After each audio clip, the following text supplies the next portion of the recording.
안녕하십니까. 혼란한 정치 시사 이야기를 술술 풀어보는 선거권의 혼술 11월 3일 화요일 오후에 인사드립니다. 윤석열 검찰총장과 추미애 법무부 장관의 충돌 최고조에 지금 달하고 있습니다. 오늘 추미애 장관이 도발했습니다. 그동안 윤석열 페이스였죠. 지난번 국정감사 대검 국감에서 작심 발언을 한 이후에 윤석열의 페이스였습니다. 윤석열 총장이 그 이후에 국감 이후에 또 대전도 방문하고 또 오늘은 진천 법무연수원에 가서 강연을 하고 있죠. 부장검사들 상대로 강연을 하고 진천에는 또 핵심 척건인 한동훈 검사장도 있기 때문에 두 사람이 만나서 무슨 이야기를 나눴을까 이런 여러 가지 분석들이 오고 가는데, 자, 그 상황에서 최근에 대선 주자로서 강폭 행보를 계속 하는 가운데 지지율이 17.2%까지 올라가서 조만간 이낙연, 이재명을 제칠 수도 있다. 그런 분석까지 나오며 상당히 이 관심을 한 몸에 다 모아왔죠. 윤석열 검찰총장. 윤석열의 페이스였습니다. 그런데 지금 추미애 장관이 드디어 반격을 시작했습니다. 더 정확하게 엄밀하게 이야기하면 추미애의 반격이라기보다 추미애를 내세운 문재인 정권의 반격이겠죠. 그런데 이번 반격이 좀 심상치 않습니다. 아마 윤석열에게 자진해서 사퇴하라. 그렇지 않으면은 수단 방법을 가리지 않고 끌어내리겠다. 그런 메시지를 주는 것 같습니다. 왜 그러냐면 검찰총장의 정치적 중립성 문제를 정면으로 건드렸기 때문입니다. 추미애 법무부 장관이 조금 전에 법무부를 통해서 입장문을 냈습니다. 입장문을 냈는데 그냥 경고한 것도 아니고 검찰총장이 정치적 중립을 지키지 않는다 이렇게 비판을 합니다. 이것은 정치적 중립 이야기까지 검찰총장에게 나왔으면 더 이상 검찰총장으로 인정할 수 없다. 물러나라. 이 메시지나 다름없습니다. 법무부를 통해서 이런 이야기가 나왔습니다. 윤석열이 검찰의 정치적 중립을 훼손하고 국민적 신뢰를 추락시키고 있다. 이렇게 비판합니다. 최근에 일종의 커밍아웃 검사들이 있었죠. 나도 추미애, 반추미애 여기 편에 서겠다 해서 검찰 내부 통신망에 커밍아웃 검사들이 한 300명이 넘었었는데 그 검사들을 아예 파면을 퇴출을 하라는 그런 요구가 청와대 국민청원 게시판에 올라와 있죠. 지금 상당히 많은 열성 지지자들, 문재인 정권의 열성 지지자들이 거기에 동조를 하고 있는 상황인데, 그것을 빌미로 삼았습니다. 추미애 장관이. 이렇게 이야기합니다. 국민들의 비판과 우려를 심각하게 받아들인다. 자, 청와대 국민 게시판에 올라온, 청원 게시판에 올라온 거기에 대한 그 여론을 국민들로 표현을 합니다. 국민들의 비판, 우려를 심각하게 받아들인다. 윤석열 총장이 검찰의 정치적 중립을 훼손하고 국민적 신뢰를 추락시키고 있다. 이렇게 이야기합니다.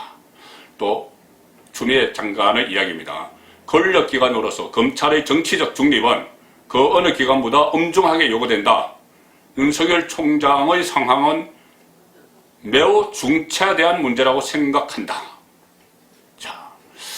검찰총장이 정치적 중립을 지키지 않고 한쪽으로 기울면 그것을 누가 봐도 검찰총장으로서 계속 자리에 앉아 있으면 안 되는 것이죠. 그런데 지금 추미애 장관은 윤석열이 정치적으로 중립을 벗어났다, 한쪽으로 기울고 있다, 그렇게 지금 비판을 하는 겁니다.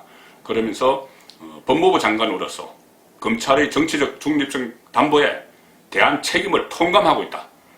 자, 책임을 통감하면 어떤 조치를 취해야죠. 그렇다고 추미애 장관 본인이 물러날 생각은 없습니다. 그러면은 어떤 수를 쓰더라도 윤석열을 퇴출시키겠다는 그 메시지가 되는 겁니다. 자, 여기에 대해서 윤석열은 어떻게 반응할까요? 오늘 진천에서 신임 부장검사들을 상대로 강연을 했는데 그 강연은 언론에 알려지지 않고 있습니다. 어떤 내용들이 오갔는지 또는 윤석열 총장이 어떤 말을 할지는 모르는데, 오늘 충북 진천 법무연수원 앞에도 윤석열 검찰총장을 응원하는 화환이 놓여 있었습니다. 지금 서초동 대검 앞에 놓여 있던 것은 한 300개 정도 되는 건 치웠죠. 그런데 오늘 진천에 간 법무연수원 앞에 또 응원 화환이 진열이 됐습니다. 그 화환에 이렇게 써 있습니다. 한동훈 검사님 힘내십시오. 윤석열 총장님은 우리의 영웅입니다.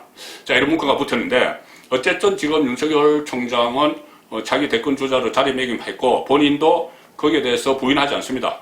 과거에는 본인이 대선 후보 선호도 조사 대상에 올랐을 때 나를 빼달라 했는데 이번에는 전혀 그런 메시지는 나오지 않고 오히려 보폭을 넓히는 강폭 행보를 하는 그런 상황입니다. 이 상황이라면은 양쪽이 충돌할 수뿐이 없죠. 정권, 추미애가 대리전을 벌이는 정권과 이 윤석열 검찰총장이 충돌할 수밖에 없는데, 자, 추미애 장관의 다음 수순은 뭐겠습니까? 윤석열 총장이 그냥 물러나진 않겠죠. 그 전에 국감에서 대통령도 뭐 임기 다 지키라고 했다 이렇게 버티고 있는 겁니다. 그래서 그렇다면은 지금 검찰총장에 대한 감찰을 벌이고 있죠. 그런데 내갈래 감찰을 벌이고 있는데 그것과 별개로 검찰총장이 정치적 중립을 지키지 않았다. 이 명분으로 또 새로운 감찰을 추가를 할 가능성이 높습니다. 그 감찰을 하면은 어쨌든 뭐 다른 것도 아니고 수사지휘권 박탈 이런 것도 아니고 정치적 중립조차도 지키지 못하는 검찰이다 이렇게 하면서 여론전을 펼치는 거죠. 그러면서 사퇴를 압박을 하고 그것이 안 되면은 이 감찰 결과를 통해서 징계위원회를 열 수가 있습니다. 징계위원회를 열어서 검사 파면, 검찰총장도 검사죠. 검사 파면 이런 징계를 내리면 검찰총장도 검사가 아니기 때문에 더 이상 하지 못하고 임기자라도 물러나야 되는 그런 상황이죠. 자, 이 상황에서 사실상 자진 사퇴하라, 안 하면 퇴출시키겠다 이런 메시지를 받은 윤석열은 또 앞으로 어떻게 할까요? 그동안 제가 한번 말씀드렸지만은 적절한 타이밍을 봐가면서 대응을 해왔죠.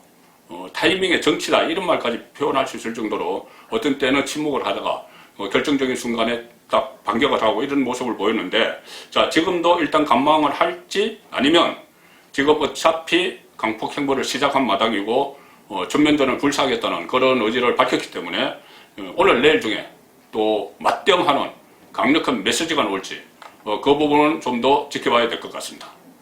송문권의 혼술이었습니다.